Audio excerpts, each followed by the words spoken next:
नमस्कार दोस्तों। अयोध्या के राम जन्मभूमि मंदिर में हाल ही में हुई एक घटना ने पूरे देश में सनसनी फैला दी है। एक 20 वर्षीय युवती जो राम मंदिर में सफाई कर्मी के रूप में काम करती थी और बीए अंतिम वर्ष की छात्रा थी, ने आरोप लगाया कि उसके साथ सामूहिक दुष्कर्म किया गया है, यानी कि उनके साथ गैंग रेप किया गया है। यह घटना न केवल मानवता को शर्मसार करने वाली है बल्कि इसमें राजनीतिक और सामाजिक मुद्दे भी उठे हैं, जो उत्तर प्रदेश के कानून व्यवस्था और प्रशासनिक ढांचे पर गंभीर सवाल खड़ा करते हैं।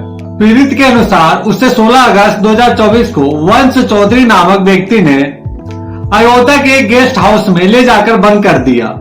वहां वंश और उसके अन्य साथी ने उसके साथ सामूहिक दुष्कर्म किया। पीड़ित ने बताया कि इस दौरान 3 अन्य व्यक्ति भी वहां आए और उन्होंने भी उसके साथ दुर्व्यवहार किया। घटना के बाद आरोपियों ने उससे धमकी दी कि अगर उसने पुलिस में शिकायत की तो उसे और उसके परिवार को जान से मार दिया जाएगा।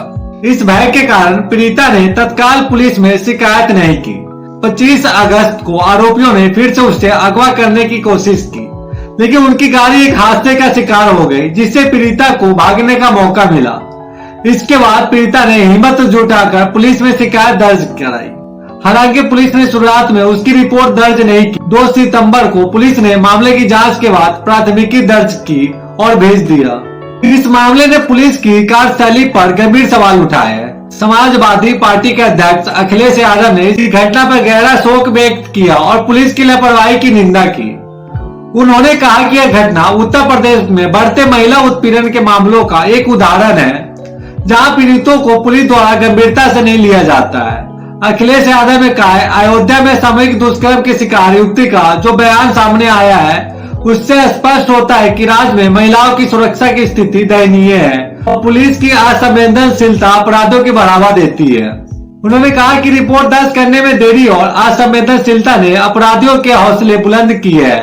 उन्होंने आरोप लगाया कि उत्तर प्रदेश की भाजपा सरकार में कानून व्यवस्था पूरी तरह से विफल हो चुकी है और महिलाओं के खिलाफ बढ़ते अपराधों पर लगाम लगाने में सरकार नाकाम रही है। यादव ने यह भी मांग की कि इस मामले में शामिल दोषी पुलिस कर्मियों के खिलाफ सख्त कार्रवाई की जाए। राज्य की भाजपा सरकार ने इस मामले में अपनी प्रतिक्रिया देते हुए कहा कि सभी आरोपियों को गिरफ्तार कर लिया गया है और मामले की गंभीरता को देखते हुए उच्च स्तर की जांच की जा रही है। उत्तर प्रदेश के मुख्यमंत्री योगी आदित्यनाथ ने प्रशासनिक अधिकारियों को निर्देश दिया है कि वे इस मामले में त्वरित कार्रवाई सुनिश्चित करें और दोषियों को सख्त सजा दी जाए। सरकार ने यह भी कहा कि अयोध्या जैसे उच्च सुरक्षा वाले धार्मिक स्थल पर ऐसी घटनाएं का होना अत्यंत दुर्भाग्यपूर्ण है और भविष्य में ऐसी घटना को रोकने के लिए कड़े सुरक्षा उपाय किए जाएंगे। हालांकि विपक्ष का आरोप है कि सरकार की प्रतिक्रिया केवल दिखावटी है और राज्य में महिलाओं के प्रति बढ़ते अपराधों पर वास्तविक रूप से अंकुश लगाने के लिए कोई ठोस कदम नहीं उठाए गए हैं। यह घटना सिर्फ एक अपराध नहीं है, बल्कि इसका सामाजिक और धार्मिक प्रभाव भी बहुत गहरा है। राम जन्मभूमि का एक ऐसा स्थान है जिसे हिंदू धर्म में अत्यंत पवित्र माना जाता है। ऐसे पवित्र स्थल पर इस प्रकार का अपराध होने से लोगों की भावनाएं आहत हुई है और यह घटना न केवल समाज में महिलाओं की सुरक्षा पर सवाल उठाती है, बल्कि धार्मिक स्थलों पर भी सुरक्षा और नैतिकता के मानकों की कमी हो सकती है। यह घटना न केवल समाज में महिला की सुरक्षा पर सवाल है, बल्कि यह दिखाती कि धार्मिक स्थल पर भी सुरक्षा और नैतिकता के मानकों की कमी हो सकती है। धार्मिक संगठनों और संत समाज ने भी इस घटना की कड़ी निंदा की है और सरकार से मांग की है कि मंदिर और उनके आसपास के इलाकों में सुरक्षा व्यवस्था को और सख्त किया जाए।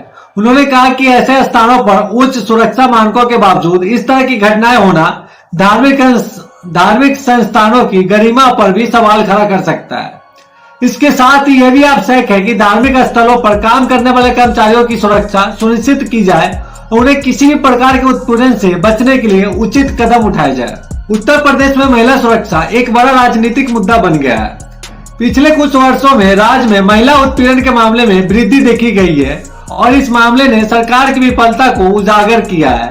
विपक्षी दल, खासकर समाजवादी पार्टी और कांग्रेस ने इस मुद्दे पर भाजपा सरकार की आलोचना की है। उन्होंने आरोप लगाया है कि राज्य में महिलाओं के खिलाफ अपराधों को रोकने में सरकार नाकाम रही है और इस घटना ने यह साबित कर दिया है कि सरकार के महिला सुरक्षा के दावे खोखले हैं। उत्तर प्रदेश जैसे बड़े राज्य में महिलाओं के खिलाफ बढ़ते अपराध एक बड़ी चुनावी मुद्दा बन सकते हैं। विपक्षी दल इस घटना को भुनाने की पूरी कोशिश कर रहे हैं और इसे राज्य सरकार की विफलता के रूप में प्रस्तुत कर रहे हैं। दूसरी ओर भाजपा सरकार इस घटना को लेकर बचाव की मुद्रा में है और यह दावा कर रही है कि दोषियों के खिलाफ कड़ी कार्रवाई की है और भविष्य में ऐसी घटनाओं को रोकने के लिए कठोर कदम उठाएंगे। दोस्तों, अयोध्या के राम जन्मभूमि मंदिर में इस दुष्कर्म के मामले ने देश को झकझोर कर रख दिया है। यह घटना न केवल मानवता के लिए शर्मनाक है, बल्कि राज्य की कानून व्यवस्था, प्रशासनिक विफलताओं, सुरक्षा पर भी गंभीर सवाल खड़े करती है। पुलिस की लापरवाही, सरकार की असंवेदनशीलता और राजनीतिक आरोप प्रत्यारोप ने इस मामले को और अधिक जटिल बना दिया है। अब समय आ गया कि राज्य सरकार और प्रशासन महिला सुरक्षा को सर्वोच्च प्राथमिकता दे और यह सुनिश्चित करे कि भविष्य में ऐसी घटनाएं न हो। साथ ही समाज को यह समझने की जरूरत है कि महिलाओं के प्रति सम्मान और सुरक्षा एक सामूहिक जिम्मेदारी है, जिसे पूरा करने के लिए सभी को मिलकर काम करना होगा। अगर हम इस दिशा में ठोस कदम नहीं उठाते तो यह ऐसी घटनाएं बार बार होती रहेंगी और हमारा समाज और भी असुरक्षित होता जाएगा। आज के लिए बस इतना ही।